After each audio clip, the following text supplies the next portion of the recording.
ও আমার ভাই, একটা কথা মনে রাখবেন, আল্লাহ তাআলা আপনাকে আমাকে এই দুনিয়াতে এজন্য পাঠান নাই যে আমি আল্লাহর নাফরমানি করব।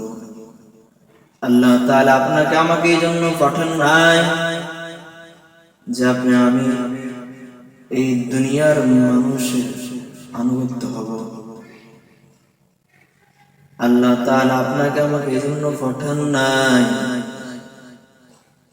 যে আমি আল্লাহ তাআলার শিরক করব, আল্লাহ তাআলার নাফরমানি করব। এই দুনিয়াতে দিন বাস্তবায়ন না করে কুফরি মতবাদকে বাস্তবায়ন করব। আল্লাহ তাআলা আমাদেরকে পাঠিয়েছেন একমাত্র তার ইবাদত করার জন্য।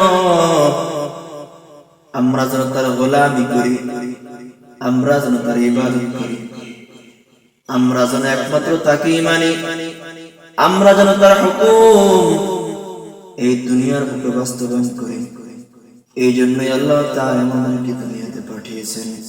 কিন্তু না, আমরা তো তার হুকুম বাস্তবায়ন করতেছি না, চেষ্টাও করতেছি না। আমরা ব্যস্ত, আমরা এখন ব্যস্ত কুফরি মতবাদকে দুনিয়াতে বাস্তবায়ন করার জন্য। কেউ ব্যস্ত আওয়ামী লীগের নীতি আদর্শকে বাস্তবায়ন করার জন্য, কেউ ব্যস্ত বিএনপির আদর্শকে বাস্তবায়ন করার জন্য, আবার কেউ বা আদর্শ জাতীয় পার্টির নীতি আদর্শকে বাস্তবায়ন করার জন্য। কিন্তু না, আল্লাহ তাআলা আমাদেরকে জন্য পাঠান নাই। আল্লাহ তাআলা পাঠিয়েছেন একমাত্র তার এবং রাসূল সাল্লাল্লাহু আলাইহি ওয়াসাল্লামের হুকুম এবং নবীদের আদর্শকে বাস্তবায়ন করার জন্য। কিন্তু আমরা কি করতেছি রে ভাই? এই জন্য তো আল্লাহ পাঠান নাই। আল্লাহ তাআলা তো এই জন্য আমাদেরকে সৃষ্টি করেন নাই। আল্লাহ তাআলা আমাদেরকে এই জন্য সৃষ্টি করেছেন, আমাদের উচিত হবে সেই কাজ করা। তাহলে কি আমাদের ময়দানে আল্লাহ তাআলা আমাদেরকে জান্নাত দান করবেন। আর যদি আমরা আল্লাহ তাআলার হুকুমকে অমান্য করি, আর যদি আমরা আল্লাহর হুকুমকে মানতে না পারি, যদি আমরা আল্লাহর হুকুমের অবাধ্য হই, তাহলে আল্লাহ তাআলা আমাদের জন্য জাহান্নাম রেখে দিয়েছেন। এমন ভয়ঙ্কর জাহান্নাম, যে জাহান্নামে এক সেকেন্ড থাকার মতো কোনো ক্ষমতা নাই। ও ভাই, এখন মনে মনে হিসাব করো, কি বাস্তবায়ন করবা?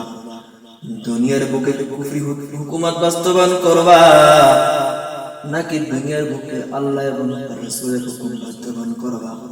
কত মানুষ এই দুনিয়াতে আসছে, কিন্তু তারা এখন নাই। হয়তোবা আল্লাহ তাআলা কোন হালত রাখছেন আল্লাহই ভালো জানেন। এই জন্য ভাই, জীবনে যা করি আর না করি একটাই হিসাব রাখবো যে আমরা আল্লাহর গোলাম।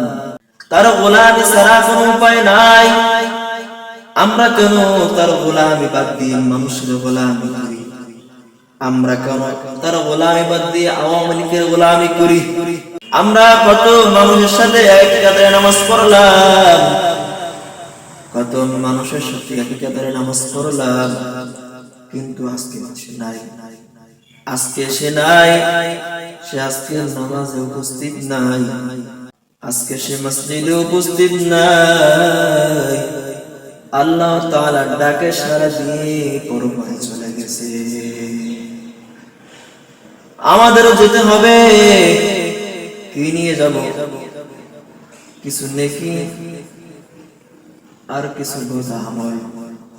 যে বান্দা নেকি নিয়ে কবরে যাবে, আল্লাহ তাআলা তাকে জান্নাত দান করবেন, তার হিসাব নিকাশ সহজ হয়ে যাবে। আর যে বান্দা